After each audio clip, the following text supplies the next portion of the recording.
The main reason why I wanted to put this together is the importance of mentoring, volunteering, and accountability to parents. We see a lot of blaming of the youth of their actions, but we have to kind of turn around and look in the mirror and see where the adults play a major part in, the behaviors that we see out there today. When we talk about mentoring, when you're talking to kids, a lot of the youth, they're very visual. They learn through a lot of pictures, emojis, and stuff like that. So that's how we try to reach the kids. So like one analogy that I like to use is like white river rafting and lazy river rafting. The lazy rivers, you got your feet up, you're relaxing, you're chilling, no cares in the world. You might have a life vest, you might not. That's how a lot of the youth want their life to be like. But we as adults know it's not going to be like that. It's more like that white river rafting when you got a guide and you got an extra life vest and you got an emergency kit under just in case, because you know that there's problems and there's troubles ahead. So we have to be the guide to the youth today, and that's a very important role that we all have to take on. Either if we don't have kids or if we do, that's a very important role. And I got my Black Panther stuff on, so rest in peace to Black Panther. But one of the major things that I got from that movie is when Black Panther was speaking to his ancestors and his dad, and he said that Killmonger, he was the villain of the movie, he said that he was a monster of their own creation, and he must right these wrongs. So we as adults, we got to understand that we created the problems that we see out there today. So we really have to take accountability for our actions. And it starts with looking ourselves in the mirror and seeing where we can change or where we could do things differently. So I'm not going to keep speaking. I'm going to call on the first speaker because we have a few before our entertainment in a little while. So first up, we're going to have Mr. Wilton Carraway come and speak. We have like 10 speakers, so we have to keep it going. Thank you. Hello, everybody. Glad you guys could all make it out.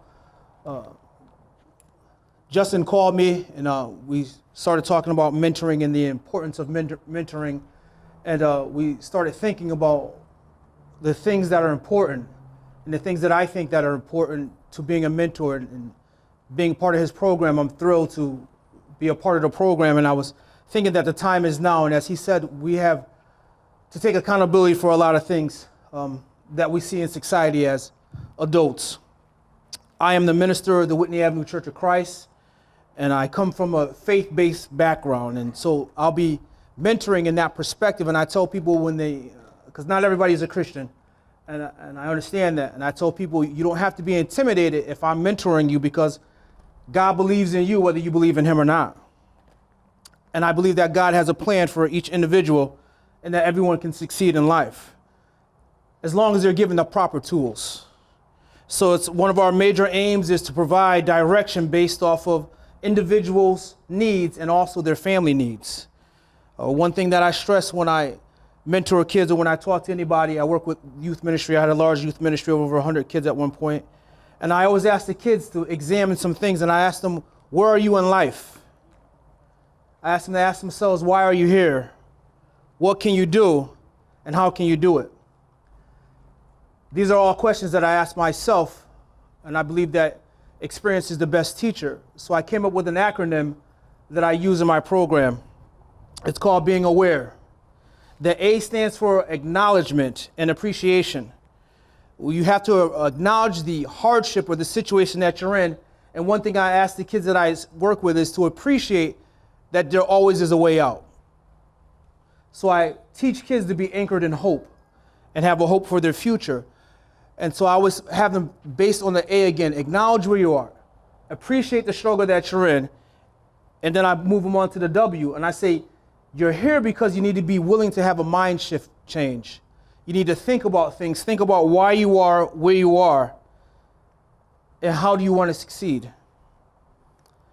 And for me, success only came when I accepted God's will for my life. And when I understood God and that I had a purpose and that I have value, I was willing to change my mindset. And so the W is for willingness too, to be willing to change your mindset and realize and appreciate that you have value in life. This, as I said, gave me aspirations, and now I live abundantly. And it's not about driving cars. It's not about houses. It's not any of those things. It's about I have abundant belief in myself and the person next to me. I truly can say that by acknowledging and understanding that I can overcome struggles and appreciating everybody else's struggles too, that together we can aspire to be better, do better, and then everybody can live an abundant life. So this is one thing I try to teach children also. Accountability. AW, the next A is accountability. Be accountable for your actions. Recognize your role in the situation in which you are in. Realize again that you have a responsibility. So I teach kids again, the responsibility falls with you. You have to want to better yourself. I can only push you so far, and I will use everything that I have in my power and all my resources to help you succeed. But you have the responsibility to do that for yourself. And so I put a lot of emphasis on the children on what they can do, how they can succeed, and knowing that I'm in their corner. I move them on to the next E. And I tell them one thing you have to do to be successful is you have to eliminate all the negativity. All the negative thoughts you thought about yourself, all the negativity you hear or you see on TV, telling that you can't do this or you can't do that. You have to reinforce constantly within yourself the light that shines. And again, I go back to God a lot of things, and I tell people if you have something else out there that works, that's fine with me. As long as it's positive, we will implement it in your life to help you succeed. You have to elevate your mindset. Again, in my studies, I think about the rational mind and the emotional mind. And I try to teach children you can't live by your emotions. You have to be thinking at all times. A lot of us have gotten in trouble because we were emotion-driven instead of thinking. Understand that I can't think my way through any circumstance or any situation that the most favorable outcome can come because that's what I will in my life. And it's understanding the power that you have within you to express that and change your circumstance. And again, I always tell children, every morning that you get up, encourage yourself. And that's what I love about Justin. He and I believe in mindfulness. I wake up every day and I tell my students this, wake up every day, tell yourself 5 positive things. During the middle of the day, tell yourself 5 more positive things about yourself. Before you go to bed, tell yourself 5 more positive things about yourself. These affirmations will help you elevate your thinking about yourself and about what you can do and where you can go in life. We also talk about mentoring because I believe that everybody needs to have a solid belief. I had a guy tell me who was mentoring me one time, if you don't stand for anything, you'll fall for anything. And so I tell the kids, what do you really stand on? What do you really believe? Because your belief will lead to your choices. And then we talk about choices. You have the power to choose. And I have a lot of kids say, well, Mr. Will, I don't really know. I don't want to choose. And I say, well, not choosing is a choice. And so we get them to think and use their thinking and say, you are a thinking being. You are powerful. So let's continue to use the power that you have inside of you. Let's help you decide your choices based on what do you really value in life. And so we sit down with the children, we write down their values. And I tell them, your choices will be based on your values, and your values will always develop your character. What you get up in the morning and you breathe and you live for is what you try to succeed during the day. So we try to talk to them about the importance of having a solid character, because a solid character, again, leads back to proper decision making. We all need to learn how to make proper decisions. And I tell them, your decisions determine and lead you to your circumstances, right? So these are all things, and it may sound like a lot, but our children are smart. And when you really sit down and you start walking them through these steps, they really understand that my decision making now determines my circumstances, and my circumstances today will lead to my destiny. One thing I heard and I learned from my mentor was this. He said, you are tomorrow what you are today. And he kept saying, you are tomorrow what you are today. And I tell children that if you believe that you're a doctor, read medical journals, read doctor shows, do these things at a young age, because they'll keep instilling it within you the power that you can be this and that you can do that. And so that's one thing that I try to bring to the table when I am mentoring. And I think that all the gentlemen who are here right now are really, I don't want to speak for you all, but I have talked with you all. We have a passion for children, a passion for youth, a passion to see them succeed, because we have already failed in many aspects of life, and we know that failure is part of growing up. And we know that how how beneficial it is when you have a failure and when you're feeling down that you have somebody who comes alongside you and say, you didn't fail, you just learned what not to do. Let's get back on the table. Let's draw this back up and let's succeed. Because too many kids don't understand that when they fail, they just feel like they're no good anymore. It says, no, life is about failure. Failures present opportunities, stepping blocks to your future. So don't be scared to fail, because I'm not gonna not love you because you failed at something. And we share our testimonies of how we failed also and how we succeeded. So that's one thing that I love about mentoring. And that's one thing I know all the gentlemen and all the speakers here share, is we have a love for children and we love each other, and we're just gonna be a solid team that will always turn to each other because we have vast resources. And so that's why mentoring is very important. And we hope that your children will sign up to be mentored by us. Again, my name is Wilton Carraway, Whitney Avenue Church of Christ. Have a blessed day. All right. Hi, everyone. I'm Andre Timothy. I was born and raised in Haiti. So, yeah, I'm kind of nervous to share my story, especially in public. Usually I write my story down for essays and stuff. But I was born and raised in Haiti. I came to the United States at the age of 6. I'm an earthquake survivor in 2010. I've seen a lot of people lost their lives. I nearly lost mine. But coming to America, it completely shocked me.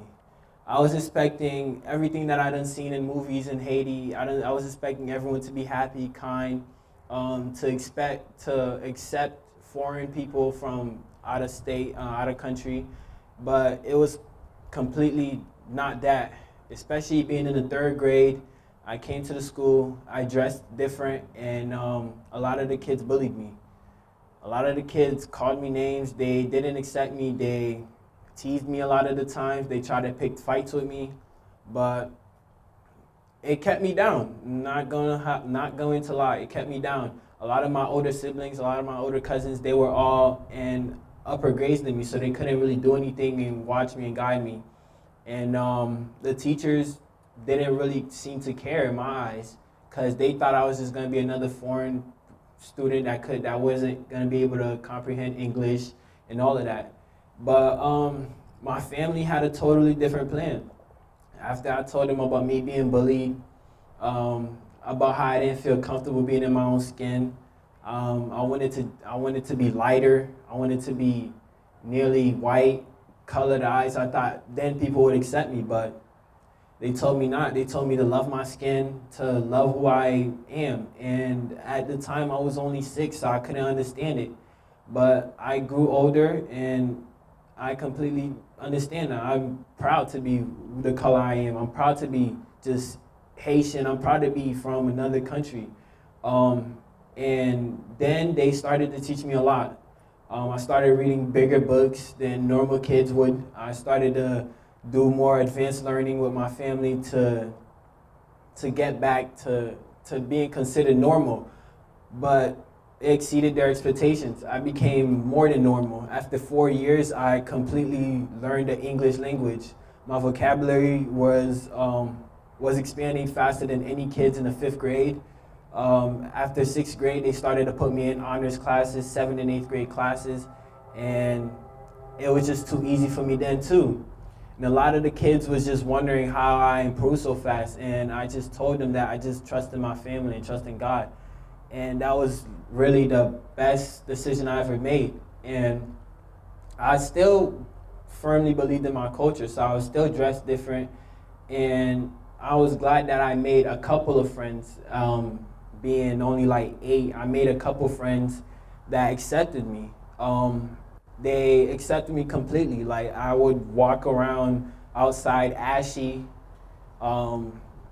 Everything was just so wrong with me, and they just liked me for me. Like, I was a nice person, and they seen that in me, and they helped me change and like find better outfits, take care of myself. And I'm very, very thankful for the limited amount of people that was in my life to just believe in me. And it just shows that you don't need like everyone to be on your side. You don't need to fit in. If you're different, if you're unique, own that. Like, completely own it. Because you always gonna find somebody in the world. It only takes one person to tell you that you're beautiful, to tell you that your difference is unique. And I'm somebody that coming from my own experience. I nearly wanted to kill myself at 7 years old. I didn't want to be alive. I didn't even want to stay in this country. I went home crying every single day, every day.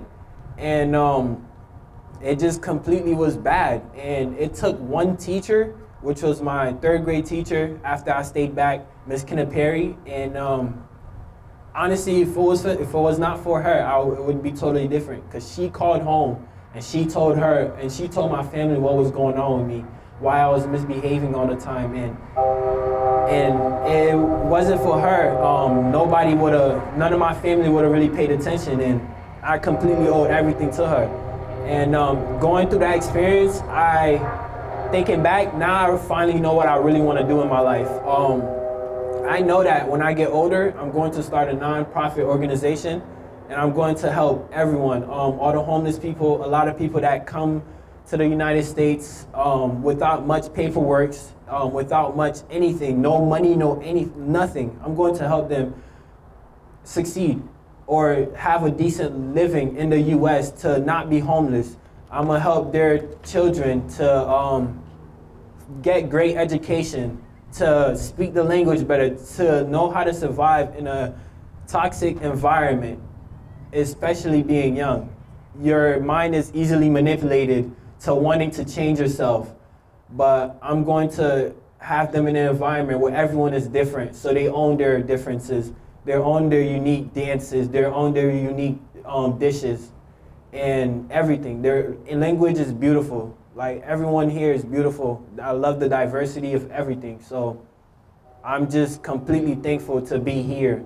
I'm really, really nervous to speak about this situation, but it seems that everyone here accepting me, and I feel good. And yeah, thank you very, very much. You gotta get the mic too.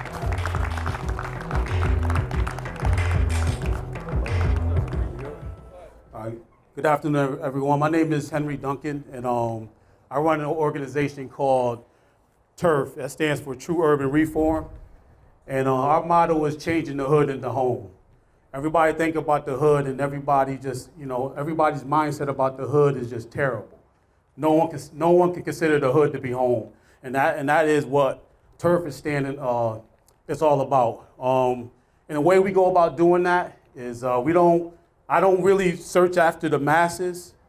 I'm not too concerned about the masses. I'm a Christian, so I use Jesus Christ, his philosophy. He got close with 12 people, with 12 disciples, and his 12 disciples turned the world upside down. So that's how I do it. I learn how to build a relationship with kids and to reach their society one family at a time.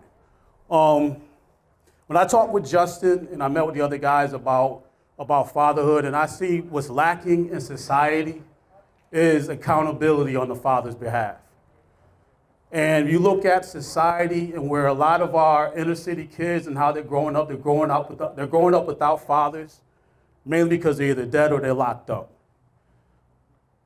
And I recently was watching a video not too long ago. When I first saw this video, it kind of upset me because it was, some of you probably saw it.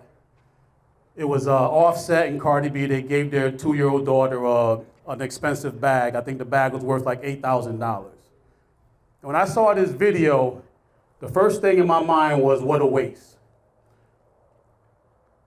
Here we are in a society where stars can get to a level, and instead of investing in society, they throw an $8,000 bag at their child who's 2 years old, who doesn't understand the value of it.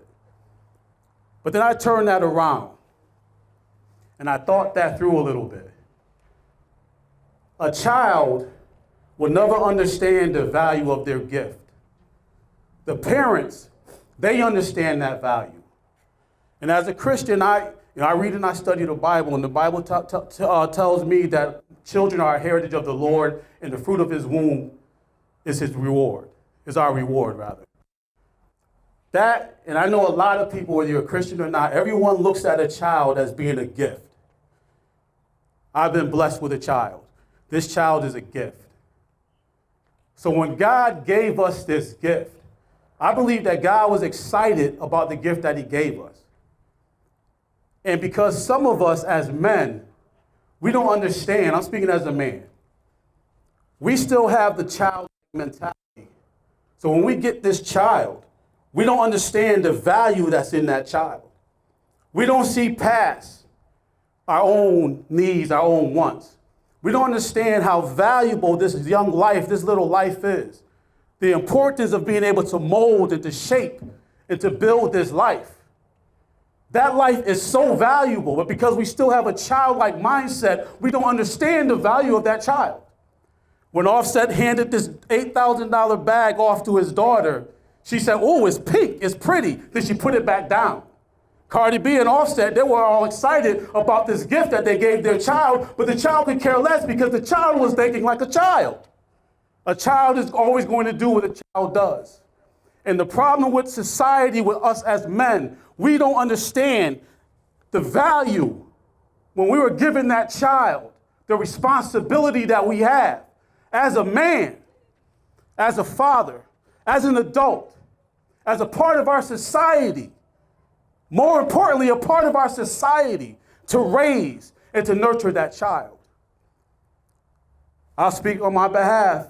Before my relationship with Jesus Christ, I was part of that problem. When I got my oldest child, he's a grown man now, my oldest son is 29. When I was younger, in my younger days, running the streets, my kids, they were, okay, I'm paying my child support, but I'm going to hang out at the club. I didn't understand the importance of being home. I didn't understand the importance of nurturing that child, that young kid, to grow up to be a man. And what happens in our society, we look around us today, what's going on in the world today are products of that same scenario. Young men not understanding the value of that child. Not just the men. Sometimes the mothers as well don't understand the value of that child. I love my wife dearly, and the biggest thing that got me to really, one of the biggest things that got me to love my wife the way that I do is I respected the way that she understood her responsibility as a mother. When we met, she had a son that was 4 years old. She walked out on an abusive relationship, left everything when that son, because she had enough. She was holding this boy at 6 months old. She took that one last butt whooping, and she realized how valuable this 6-month-old child is. And she walked away from everything. That in itself spoke volumes to me as a man. We, as adults, not just mothers, not just fathers, but we have to understand when you have that child, your responsibility is so great. That responsibility is so great. Understand the value. Unless you understand the value, you will never live accordingly. That child is valuable. Thank you.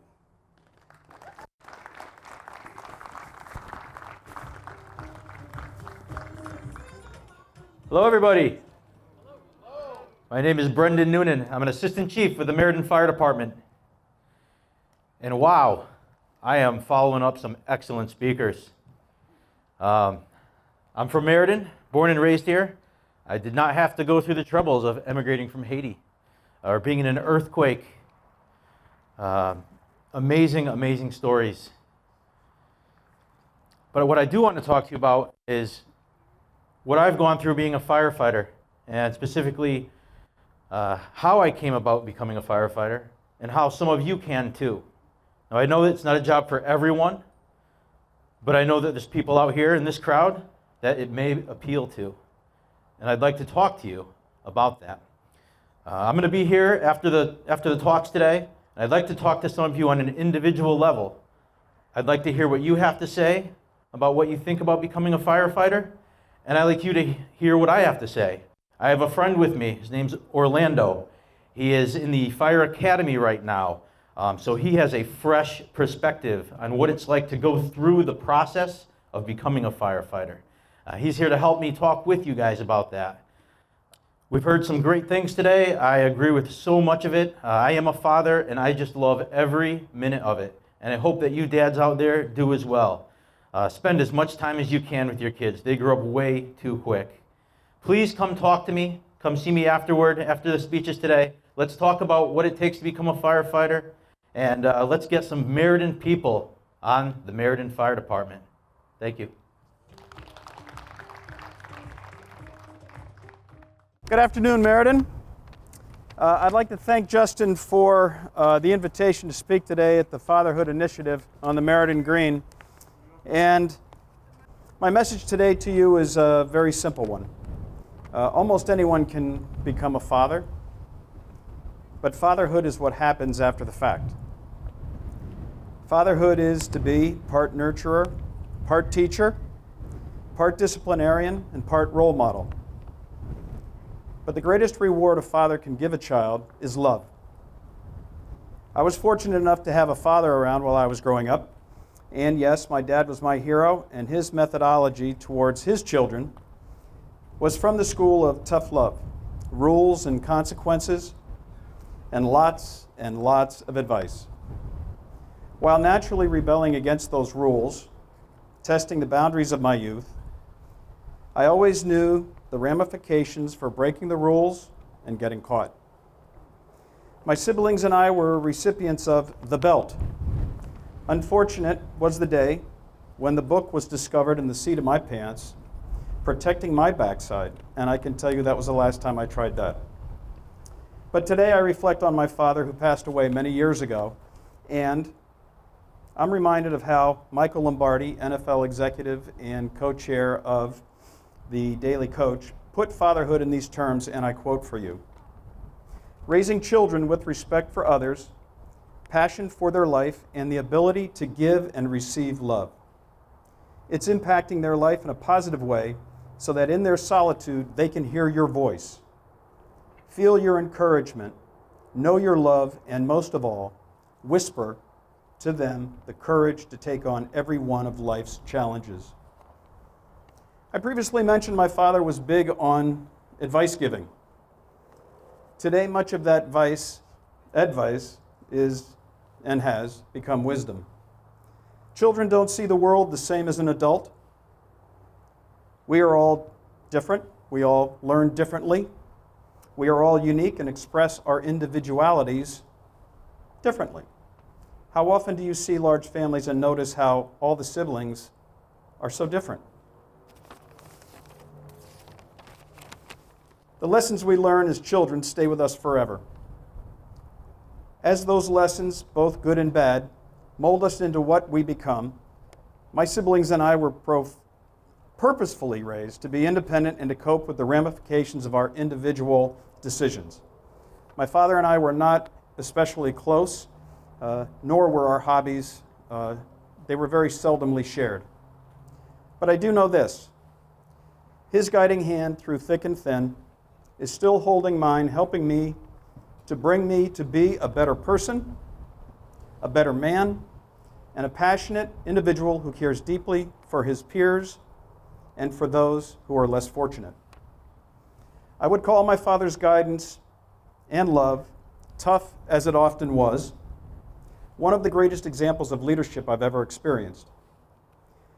During times of crisis, my father seemed to always be prepared, whether caring for an injured child, protecting his family and home in times of calamity, or knowing what to say in difficult situations. He would rise to the occasion.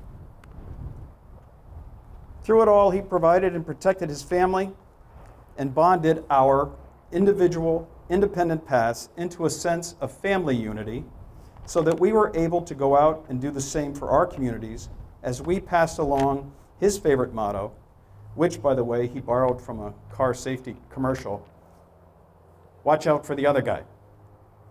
Today, our communities are being assaulted by the divide and conquer mentality. We are indeed in a time of crisis with what our society is experiencing. To have unity, we must acknowledge that there is no doubt a difference between good and evil, right and wrong. It's up to each and every one of us to decide which path this day we choose. Unity is truly found in the heart and soul of a man. You know the right thing to do, but do you act in support of that knowledge? I pray that you do, and when that happens, we strengthen the bonds between us and we empower those around us to emulate those thoughts. These are some of my thoughts on fatherhood and unity. I thank you, Dad. I thank you, Justin, for the opportunity to speak to all of you, and God bless you. Thank you.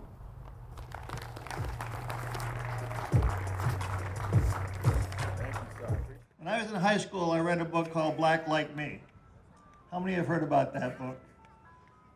Well, it's a story of a journalist, a white guy, who wanted to see what it was like to be a black person in the South.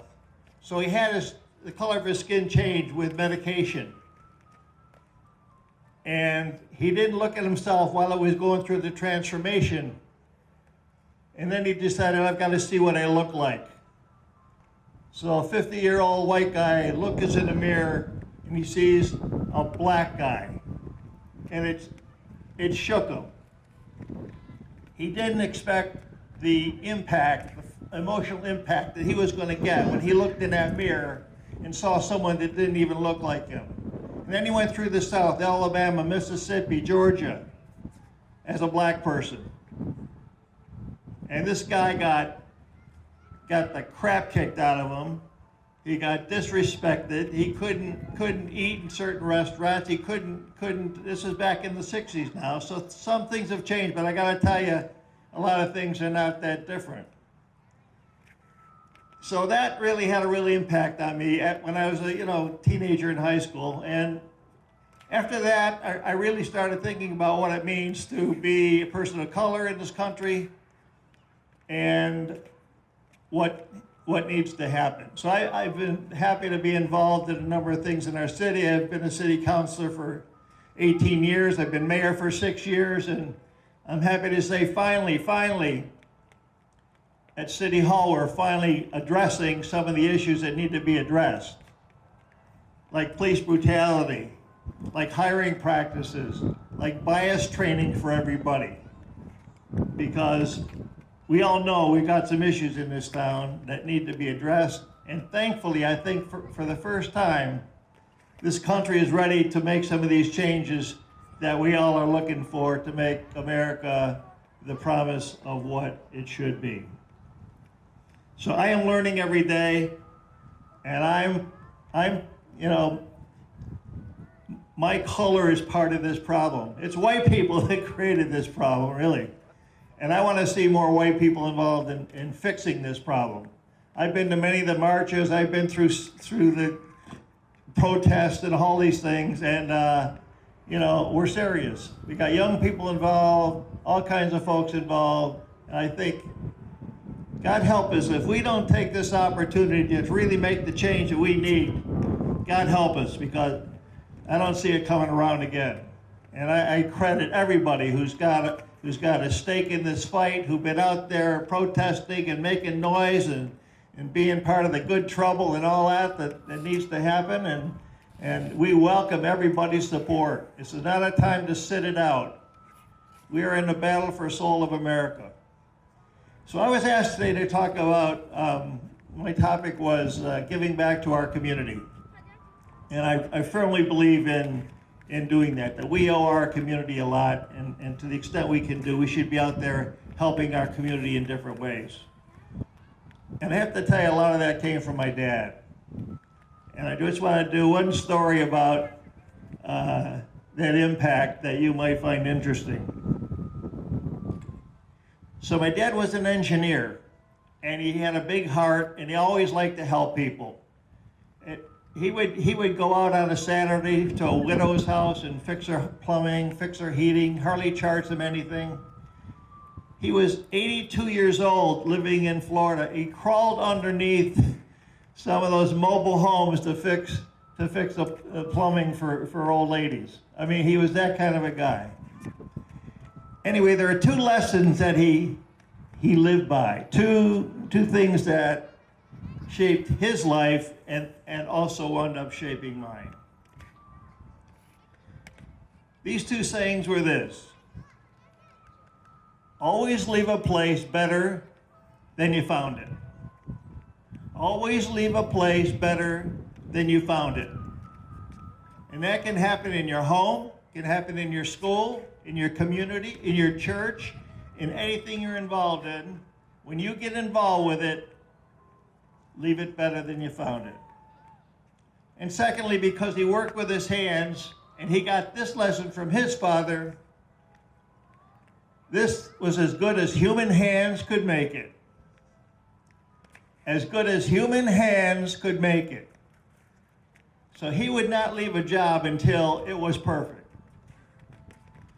There's a source of pride here. Pride in doing things right. Pride in doing things to the best of your ability. I want you to look around right now. I want you to look around and see what you see within your eyesight right here in downtown Meriden. I can tell you 6 years ago it didn't look like this. Those of you who've been around Meriden know this was a dump, a toxic dump. To make this green, they had to take out carloads, truckloads of material that was too hot to even touch. So where did this all come from?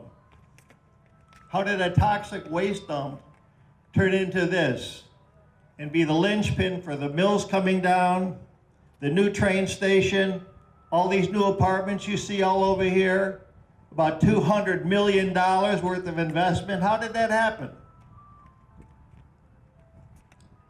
26 years ago, a new city councilman on the Meriden City Council introduced a resolution to the city council to finally fix the long-standing flooding problem that had plagued Meriden for 100 years. For 100 years, we flooded down here. Every 6 or 7 years, hurricane came through and everything flooded. Millions of dollars of damage, businesses displaced, homes wrecked. That's where we were. So a city councilor, that new city councilor, put in a resolution to fix the flood problem. That was the resolution, fix the flood problem. Now, normally when you have a resolution like that, people sign on to it, right? Not in this case. His was the only name on that resolution. They said, "You're nuts. You're crazy. That's not going to happen. Do you know how much that would cost? Do you know how many years that would take?" But just to humor them, they passed it anyway. Well, the rest is history. There had been 7 attempts to fix this problem, and everyone had failed until now. So this became the biggest, longest, costliest city project Meriden's ever seen, what you're seeing right here. And as I said, the mills came down, which allowed us to build new housing over there. There's housing behind us over where the Record Journal building used to be. And where did this all come from? Well, like most good things, it doesn't happen by accident. And that counselor was me. And I only say that because my dad instilled in me a value. Make the place better than you found it. And I hope through my actions and my involvement for 25 years, because I've been with it ever since, I was true to that motto, to make a place better than it was. So that's our challenge for today, to make things better than they are. We all know they could be better. And now is the time to step up and do some of those things we know we need to do. A friend of mine said, "If not us, who? If not now, when?" Leadership is action. Leadership is making things happen. And if you want to make an impact on your community, as I know many of you do, and many of you are, you leaders are in there making some good trouble. As I said, today I see us as a historic tipping point. I really think our country is ready to take on systemic racism and do it in a way that's really going to work this time. I'm all in on this, and I hope you are too. So one final story about a lesson I learned. Some time ago in my younger years, I was an avid mountain bike rider, and 3 times a week I'd set out early in the morning on my 14-mile trek. Early in my ride, there was a monster hill that I would fly down screaming Geronimo at the top of my lung.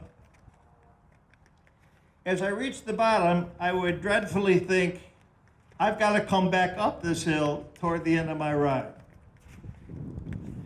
Well, one day as I turned to ride back up this hill, I looked up and spotted a frail elderly man on a 3-speed bike making his way up this big hill. He was about at the halfway point pedaling, and I said to myself, he ain't never going to make it.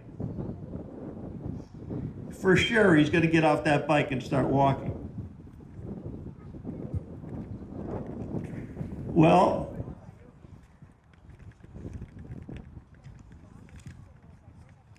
I started my ascent in my 20-speed fancy mountain bike, pedaling in the lowest gear. My legs and thighs were straining for every inch. I'm huffing and puffing and bemoaning how tough this hill is. I look up and see the old man is still slowly pedaling up ahead. I thought surely he'll start walking his bike at any second. I put my head down and dug for the energy to reach the top of the hill. I got up just as the old man arrived at the same time, and he was still pedaling on his rickety old bike. I was amazed that he made it. I'm completely worn out, moaning, groaning, sweating, thighs burning and grasping for air. As I passed him, he turned to me, he smiled, and he said, "This is my favorite hill."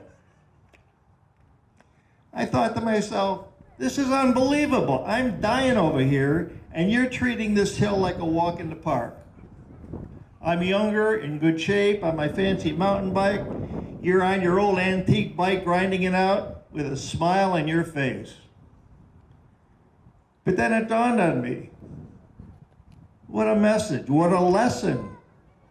We were both on the same exact hill. I chose to treat this painful obstacle and moan and complain about how hard it was. He saw this as a joyful challenge to be embraced and happily conquered. So here it is.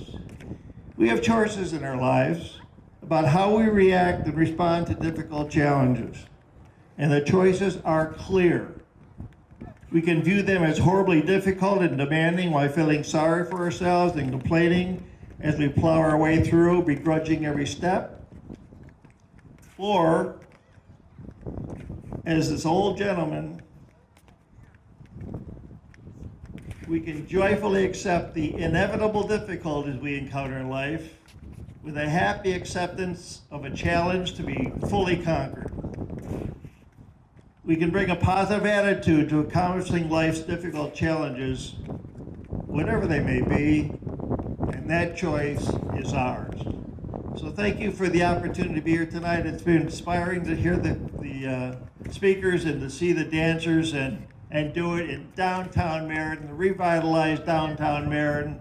Meriden's on the way. If you live in this town, be part of it. It's going to be an exciting ride, and I look forward to a better Meriden in the future. Thank you. Thanks everybody for coming out. My name is Christopher Collins. Before I get into the spiel, I'd like to thank the people who spoke before me. Your words were inspiring. Your words challenged me for me to do better. The dancers and you guys out here to support.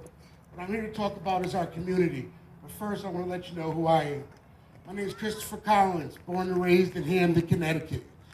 Now currently reside in Meriden. I've been in Meriden for the last 6 years because I had a job at Rushford. I'm a juvenile detention officer, also work in the Hamden school system. So, little to say, I've been in this field for over 20 years. What inspires me is the community. What inspires me is the youth. what I would like to do is see everybody challenged and everybody to step up and make our community the best community that it could be. With that being said, mentoring is for the children, but also adults, we need mentoring. We need help. My COVID experience was not nice. My COVID experience left me depressed. It left me feeling sad, and it left me in the bed, not wanting to get up, not wanting to shower, not wanting to eat. Please allow me to be vulnerable. But thank God I had positive people in my life. Thank God I had a brother who was phenomenal. Thank God I had a family that took care of me. Thank God I had a job that understood that my mental health was not where it was, not where it needed to be. So, like my favorite rapper says, I'd rather tighten up my belt than ask for help. It took me a long time to ask for help. But when I did, I started to see things change. I started to see who I really was. And then the depression began to go away, the anxiety began to go away. And I felt like being a better person. Like the speaker said before me, you can't help anybody unless you help yourself. So I got myself together, and now I'm trying to help the community. Would you believe me if I told you that this is not a coincidence that we're all here today? Would you believe me if I told you that each one of us plays a part in affecting our community?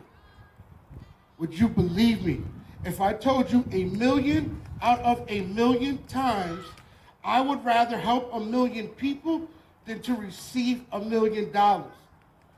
Would you believe me? I'm standing here because I see the community as something bigger than me. I see the community as something bigger than all of us. Why can't we be the ones who start the transition of it happened here in Meriden, Connecticut first? Why can't in 5 years there be nobody ever hungry? Why can't in 10 years there be no more poverty? Those are my goals. I ask that you guys think big like I think big. What if I also told you that I love you and I may not even know your name or your last name? Would you believe me? Yeah. Lastly, ever since I was 12 years old, I lived my life so that everyone I touched would be at my funeral. So my motto in life was, I want 1 million people to attend my funeral. Meaning, every interaction I have, I want it to be positive. I don't want negative interactions or negative energy. I want you to come up to me. I want to be able to smile again in the grocery store. I want to say what's up to everybody who passes me.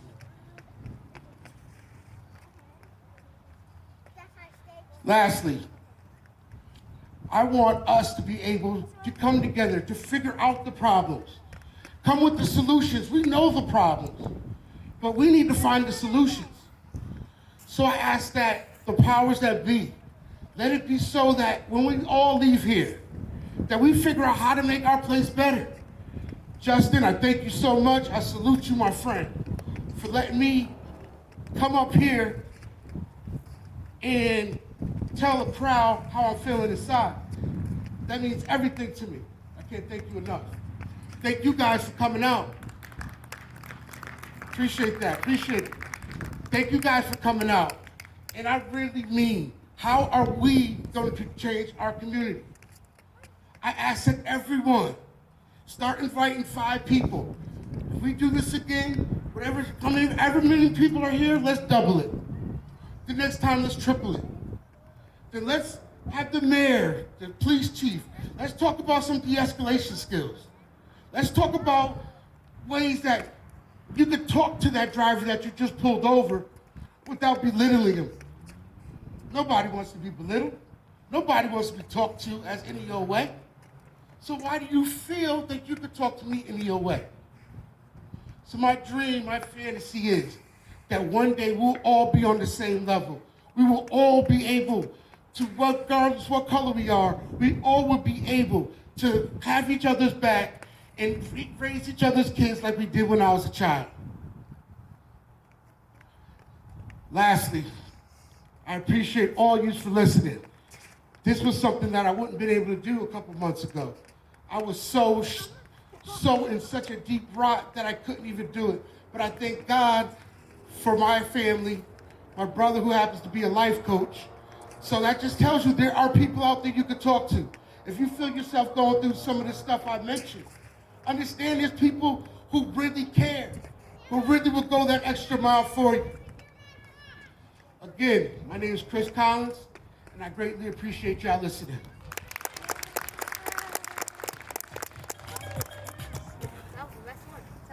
How are we doing, everyone? Good afternoon, good afternoon, good afternoon.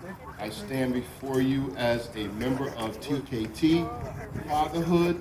My name is Troy Ellison. I am an inner city kid from Hartford, Connecticut. I reside now currently in Meriden, Connecticut for the last 26 years. I remember this being the hub when I first moved up here. But back to the TKT Fatherhood format. This was created during COVID. There was actually 3 of us. I would be remiss if I didn't mention his name. TKT stands for Troy, Kwasi, and Travis, whom we lost in March due to COVID. So we wanted to continue the legacy. Our community-based organization is based around coaching, based around mentoring, based around family, based around togetherness, based around mindfulness. I love interacting with children. My son is here currently. He's a senior this year at Bologna High School. And due to the challenges that we were up against in regards to schooling, it has been different. It's for everyone at this current time, it's different. We have all learned to adapt and learn to grow in different forms and shapes. So that I am very thankful. I would also be remiss not to thank Justin to give me this opportunity or give us this opportunity to speak and address these issues. Like I mentioned before, I would like to be more involved into the community. Community is where I really is my passion. Community and families is my passion. I coach for numerous years, Ed Walsh, the Boys and Girls Club, YMCA. I love to give back to children. And the main reason of that is because me growing up in the inner city of Hartford, we didn't have those fathering programs. I'll be as transparent as to say, I never even met my dad before. So that's where my passion comes in at. I have 4 beautiful children. I make sure they all know who I am. Thank you, Troy. So I figured that applause was for Troy, right? Okay, let me get my applause before I'm done. That is me. Thank you very much. Big ups to Justin and his crew. Massive respect. I got to change your clothing. I got to give you the proper Wakanda shirt. Okay? We don't do that in Wakanda. We wear proper things. King T'Challa will not be proud of you with what you are wearing. All right. TKT is very, very passionate about what we do. And let me just reiterate before I get down to the poem that I have for you today. Most of our young folks, we forget that until they get to the age of 24,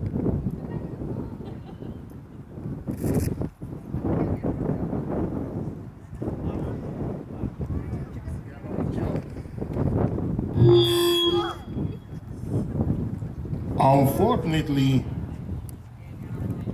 we tend to treat our young men as adults. People of 18, 16, 19, we treat them as though they are 40-year-olds. No, they are not.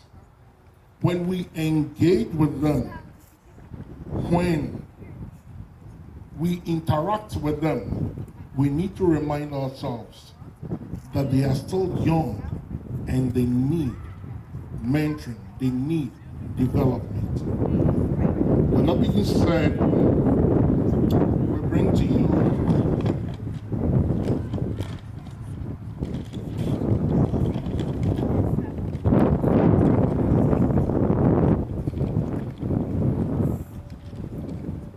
poem. This was written, I think, back in, I don't know when I wrote it. But then it talks about the best paid job ever. And this is for the men. And for those women who encourage the blocks, no, take down the blocks. Allow the men to come into the lives of their children. So the best paid job ever. And I go, the best paid job ever. It does not take forever. You work at any time, night, day, afternoon. Some simply do not understand. It requires patience and love. It requires understanding and focus. It takes respect and again love. It takes a lot of souls searching, coupled with meaningful mindfulness to become a father and dad. It is the best job ever. Paid for in love and healthy relationships. Paid for being a positive role model. Paid for when you finally sit and smile. This job of being a father is just so wonderful. Thank you.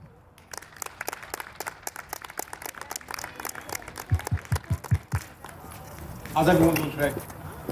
My name is Sergeant First Class Quinones with the Connecticut Army National Guard. I was asked to talk to you guys today, not necessarily just about the National Guard, but about myself as well. And to the other speakers, thank you. You guys brought back some good memories. I am originally a Mills baby, so when the Mills were there, I was there. When this was the hub, I learned how to ride my bike in the hub. So it's great to see my children now riding their bike in this beautiful place, which is amazing. So why am I here and what did the National Guard do for me when my father wasn't around? I grew up, went to Roger Sherman, went to Washington Middle School, graduated from Maloney High School, and then I decided that I was gonna get my own apartment on Sherman Avenue and pursue a rap career. Clearly, I did not make it as a rapper because I'm standing here right now. But what did I do? I got covered in tattoos. I got tattoos all over my hands, and I lived a life that I'm not necessarily proud of. But that changed me, and that gave me the decision to then join the National Guard. It was the fourth best decision I've ever made. And I said fourth because I went to the Marines, and they said no because I'm covered in tattoos. I went to the Air Force, they said no because I'm covered in tattoos. I even went to the Coast Guard after watching a movie with Ashton Kutcher, The Guardian. Great movie about the Coast Guard. And Coast Guard also told me no because I'm covered in tattoos. But the Army National Guard said, yes, we'll take you with the tattoos, that's okay. So I joined, I wanted to be a helicopter mechanic. Why? Because Connecticut has Pratt & Whitney, Connecticut has Sikorsky. I wanted to work on helicopters because I wanted to have that credential to then go and apply for a civilian career. Unfortunately, when I was at the processing station, they found out I was colorblind. So they were not going to allow me to work with wires. So I said, okay, I want to go home. They said, why don't you become a military police officer? Now, mind you, I was on Sherman Avenue, covered in tattoos. I told them I'm not going to go back to my community and tell them that I'm a police officer. I had that same mentality about police officers. What happened? They convinced me with a nice sign-on bonus. So I joined, I became a military police officer. A few years later, I deployed to Afghanistan. I did that, and I came back. But when I came back, I didn't just come back to just Meriden. I came back, you could probably see them making a noise over there, my twin daughters. It was like a Lifetime movie. They were born when I was away in Afghanistan.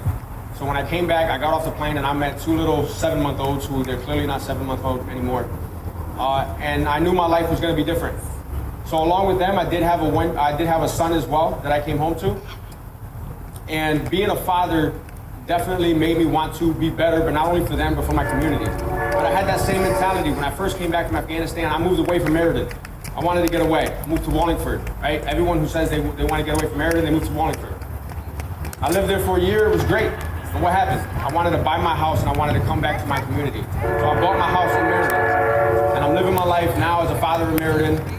But what I want to tell everyone here is not only does the Guard and just the military in general give you opportunities, sometimes you don't need to necessarily take those opportunities. The Army and the military is not for everybody, but everybody can benefit from the Army and the military. So if you would like to find out more information, Thank you, Justin, for allowing me to talk. Justin has my contact information, and even if it is just to ask questions, the majority of the time when I talk to people, they ask them questions, they realize this is not what they want to do. I shake their hand and I say, when you see me around Meriden, make sure you say hi to me. I'm gonna be around my kids. My kids are going to school in Meriden, so being a father and being a soldier in the Army means way more to me than just enlisting somebody into the Army. It's more than just a number, it's more about a community. I've helped people enlist into other branches. My boss does not like that about me. And if someone wants to join another branch, and if it's best for them, whatever's best for my community is what I think is best for them. As long as they come back and give back to the community, and that's what I hope for. So if anyone has any questions or anything like that, Justin has my contact information as well. Also, my two beautiful daughters over there, I am a single father. I do have full custody of my daughters, as well as this being a fatherhood and more mentorship.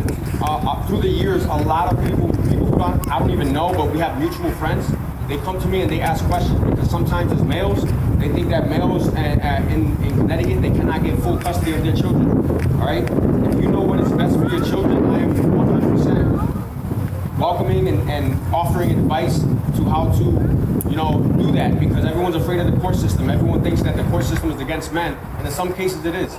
My older brother as well, he has full custody of his children as well.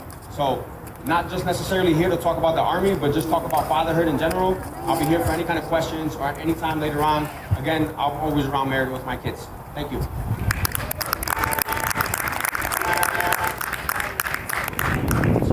Up next, we got Keith Davis. Thank you. It's been a wonderful experience here, hearing about all the initiatives that's going on. I'm just happy to be a part of it. My name is Keith Davis, owner and operator of Let's Go, co-owner of Something for the Youth, and I'm just happy to be here and be a part of this great event. Fatherhood initiative. I don't got a lot of time, so I'm gonna get right into it. What we do is change mindsets, which ultimately change lives, right? So 2020 has been a host of problems. And what we do is we go in and problem solve, right? We get to the solutions. So if this year has taught us anything, it has taught us to, love our babies, right? It has taught us to cherish them and make sure they feel loved, make sure they feel appreciated, and let them know that we are there for them no matter what. Take better care of our children and ourselves, right? I was adopted, so the first time in cuffs I was 10. I was in juvenile detention, feeling worthless, making bad decisions year after year after year. That's why I do what I do. So these kids don't go through what I went through. To show them that they are loved, that they can do anything if they believe in themselves.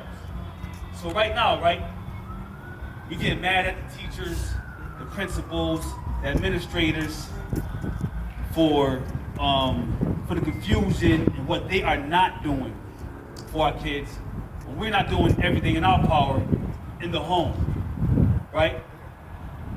Education starts in the home first, right? We are our baby's first teacher, so we got to get it right.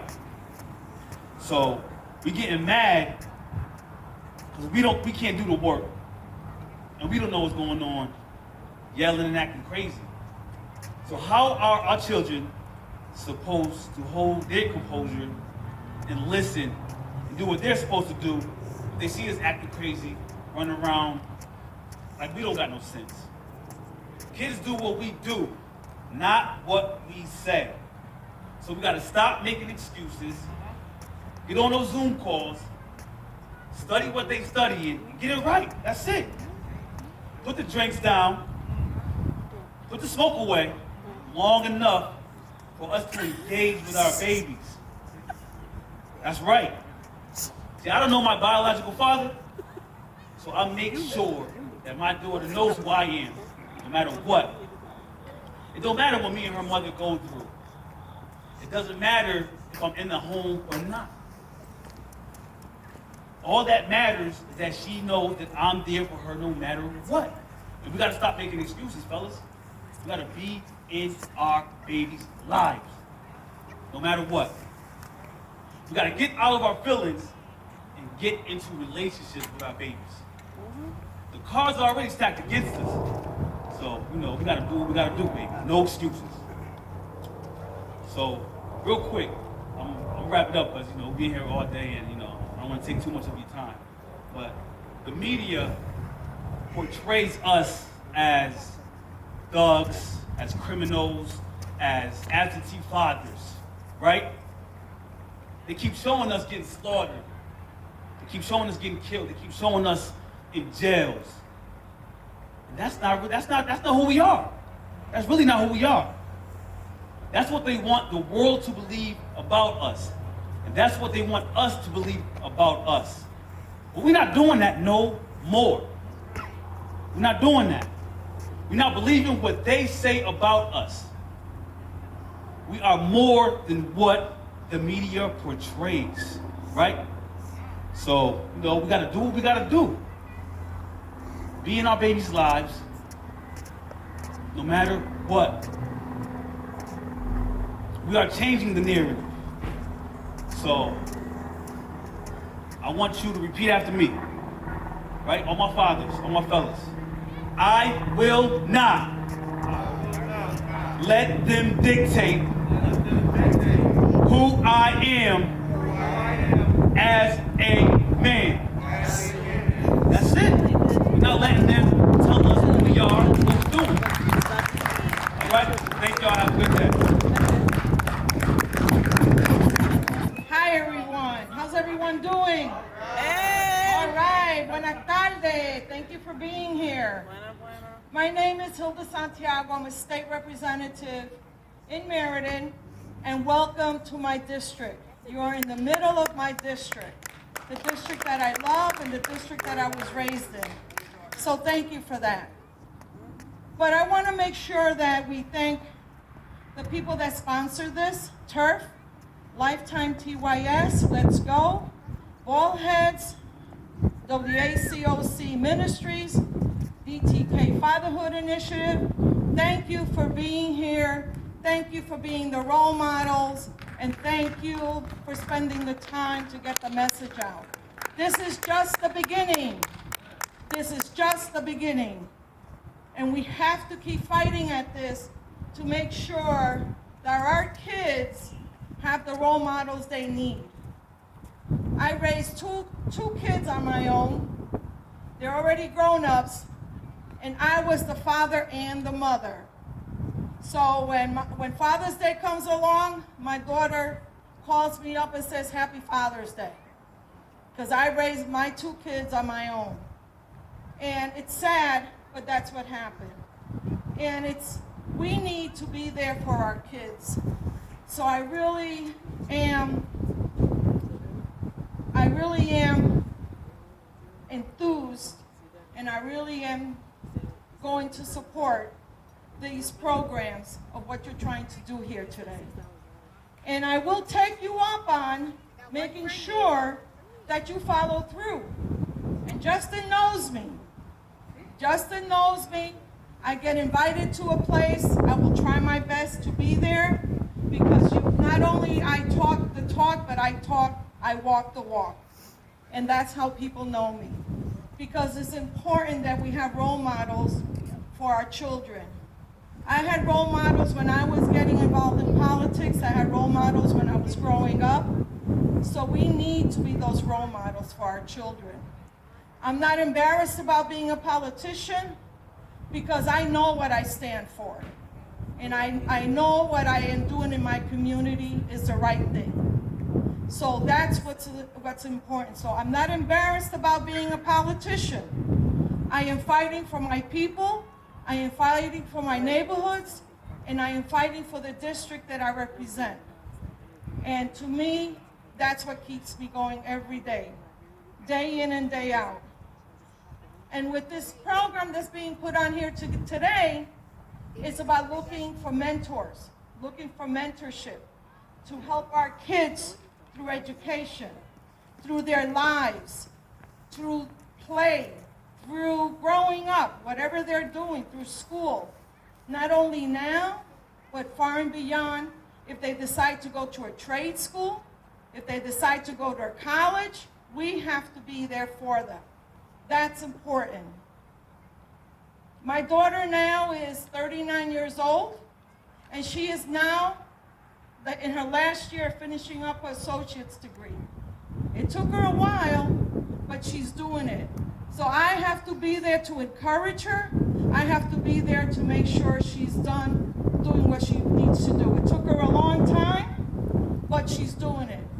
I have a son that's home, that's intellectually challenged, but at least he's home staying out of trouble.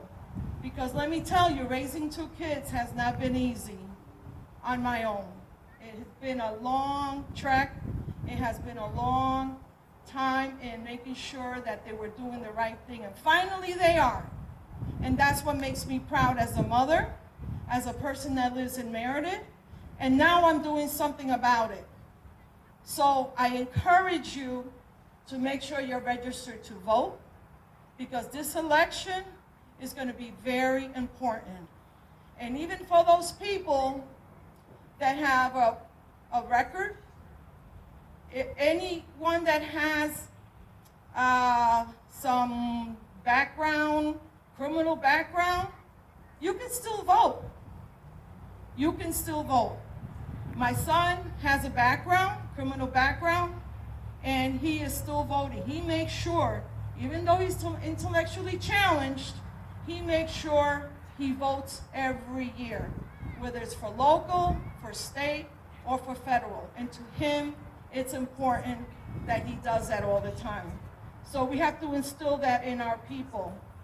The other thing is that don't be afraid to make sure that you have a voice in whatever you do, because it's important. It's very important to voice your opinion.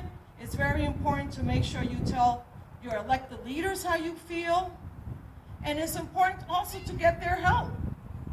Justin has come to me to help with funding, and we've worked a lot. You'll be getting hopefully more money this year, because now that I see what you're doing in the community, you're not only walking the walk, but you're talking and you're making sure that you are doing what you're supposed to be doing in the community, especially for young people. And I get proud, I am very proud of that, because we have to save our youth.